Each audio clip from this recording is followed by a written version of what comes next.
Halo para reader penyuka komik, berjumpa lagi di channel Suka Ngomik. Kali ini kita akan melanjutkan pembahasan novel Heavenly Daemon Cannot Live a Normal Life. Sebelum lanjut, jangan ragu untuk klik like dan subscribe agar kalian tidak ketinggalan video yang lain dari channel ini. Langsung saja, tanpa basa-basi. Pestanya 2 minggu kemudian, Roman yang memiliki waktu senggang, pergi menemui Kevin yang sudah menunggunya saat latihan tertutup. Kevin. Dia menundukkan kepalanya dan berkata, "Apa yang bisa saya lakukan selanjutnya?" Dia mengikuti saran Roman, tetapi masalahnya adalah, tidak ada yang bisa dia lakukan untuk Roman. Kevin hanyalah seorang remaja laki-laki biasa, dan terlahir dengan bakat biasa seperti batu yang berguling di pinggir jalan. Tidak peduli berapa banyak dia merenungkan selama seminggu terakhir, dia tidak dapat menemukan jawaban tentang perannya bagi seorang Roman. Jadi dirinya bertanya tentang peran yang akan dia dapatkan. Dan jawaban dari Roman sungguh mengejutkannya. "Saya ingin menggunakanmu sebagai pedang saya. Namun, kegunaan seseorang tidak ditentukan oleh kehendak orang lain. Jadi, mulai sekarang, saya akan memberitahumu tentang 3 cara yang bisa kau lakukan. Aku memberimu 3 cara ini agar kau dapat memilihnya sendiri." Pedang? Kata-kata Roman itu mengejutkan. Tuannya ingin menggunakan dirinya sebagai pedang, dan itu adalah hal yang belum pernah dia sentuh dalam hidupnya. Itu adalah pernyataan yang tidak dapat dipahami dengan akal sehat. Tetapi Kevin tidak keberatan dengan kata-kata Roman. Roman melanjutkan perkataannya. Adapun 3 cara yang disebutkan Roman kepadanya yaitu, yang pertama adalah berhenti menggunakannya sebagai pedang. Jika kamu takut memegang pedang dan tidak ingin berdarah, jadilah tangan dan kakiku, bukan pedangku. Kamu dapat melakukan bagianmu dengan mengikuti Hans dan belajar tentang apa yang dia lakukan. Dan tentunya kau hanya melakukan tugas-tugas tidak berbahaya yang aku berikan kepadamu. Itu adalah pilihan yang aman. Tidak ada resiko di dalamnya. Roman percaya bahwa bahaya yang dipaksakan menciptakan variabel, dan Roman tidak akan menempatkan manusia lemah di sisinya untuk dijadikan sebagai pedangnya. Yang kedua adalah untuk melindungiku sebagai pedang. Namun, di usia pertengahan remajamu, tidak ada cara bagimu untuk menjadi kuat dalam waktu singkat.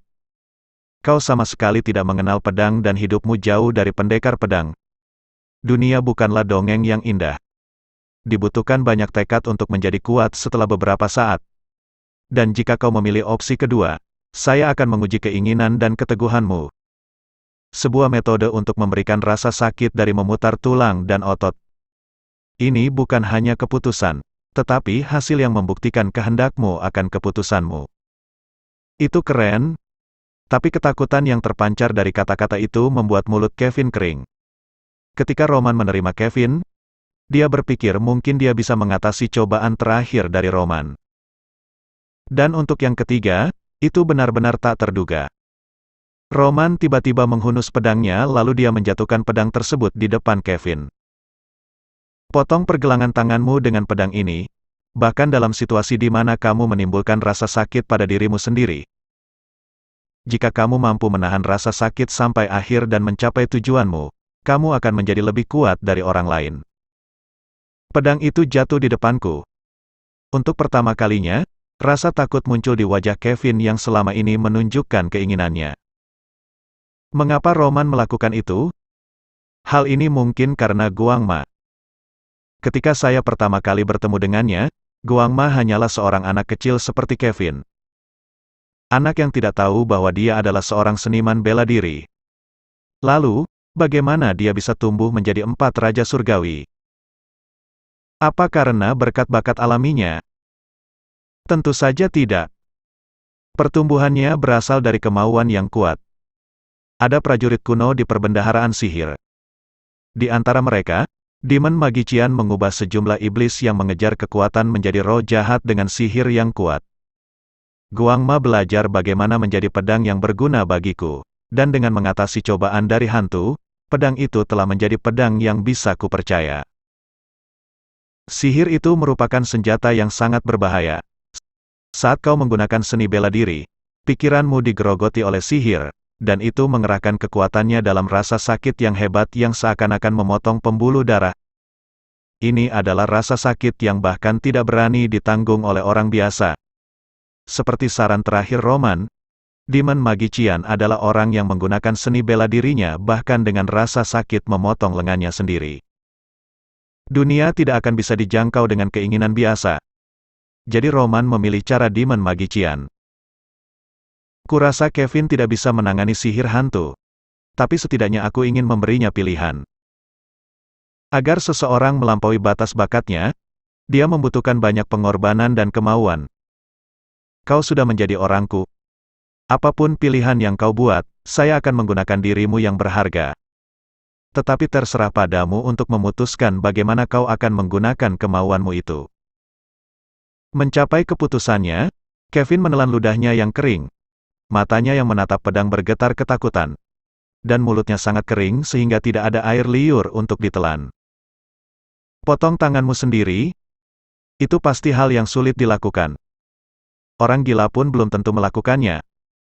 Lalu bagaimana kau melakukannya? Hah? Nafasnya menjadi berat. Dia tidak yakin bahwa ini adalah hal yang benar untuk dilakukan. Tetapi setidaknya dia memiliki kepercayaan pada Roman yang saat ini sedang menatapnya. Saya percaya pada Master Roman.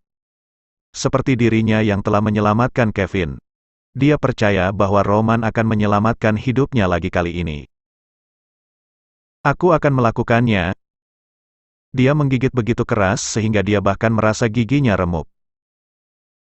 Lalu, di hadapan Roman, Kevin meraih pedangnya. Dan saat dia hendak memasukkan pedang ke lengannya, mata Roman berbinar. Pada saat yang sama, mana berputar-putar. Mata Kevin menjadi kabur saat seni bela diri hantu yang diketahui telah menipu jiwa banyak orang, ditampilkan oleh Roman. Dirinya kemudian jatuh ke lantai. Kevin kini memasuki dunia yang berbeda.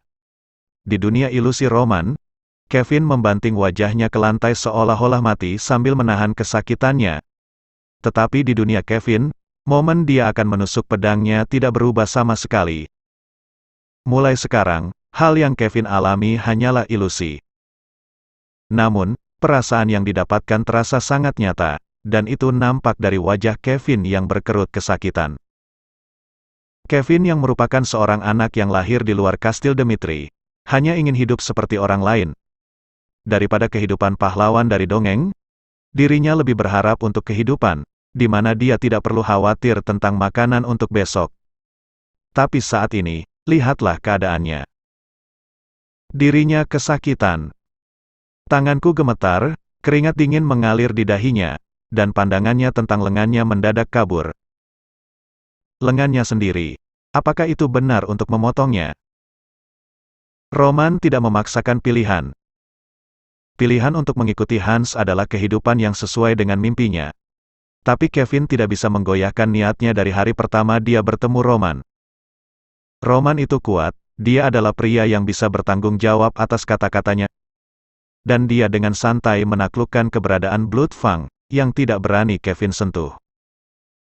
Dengan kekuatan, dia akan bisa berguna bagi Roman. Tuan Roman menjanjikan saya kehidupan baru. Jadi, saya harus bisa menjadi orang yang Tuan Roman butuhkan. Sensasi pedang tajam menembus daging. Pikiran Kevin sepertinya terbang sekaligus. Masalahnya adalah dia belum memotong lengannya. Pedang yang dilempar Roman ke arahnya adalah pedang yang tumpul. Dan sebagai seorang anak laki-laki dengan kekuatan fisik yang lemah, dibutuhkan puluhan gergaji untuk memotong tulang-tulang yang keras. Sebuah suara membosankan terdengar. Itu adalah suara pemotongan tulang secara paksa, dan itu suara yang membuatku merinding. Wajah Kevin menjadi merah seolah-olah akan meledak, dan dia bahkan tidak tahu apa yang dia lakukan. Lalu Roman berkata, "Ini agar kamu bisa menjadi kuat." Mendengar itu, untuk pertama kalinya dalam situasi yang disebut mimpi itu, Kevin menekan rasa sakit dan terus menekannya. Dan akhirnya, lengannya terpotong. Kekuatannya benar-benar terkuras dari tubuhnya, dan Kevin tidak bisa mengendalikan dirinya dan jatuh ke genangan darah.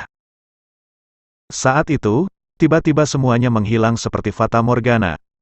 darah berceceran di lantai, lengan yang berguling di atasnya, dan bahkan rasa sakit yang merobek kepalanya. Saya tidak tahu bagaimana ini terjadi. Tetapi yang pasti dia telah melewati pilihan ketiga yang Roman berikan. Selamat, Kevin. Mulai sekarang, kamu akan hidup sebagai pedangku. Bersumber dari novel Heavenly Demon. Nah para reader, dukung kami dengan cara like, komen, dan subscribe. Salam suka ngomik.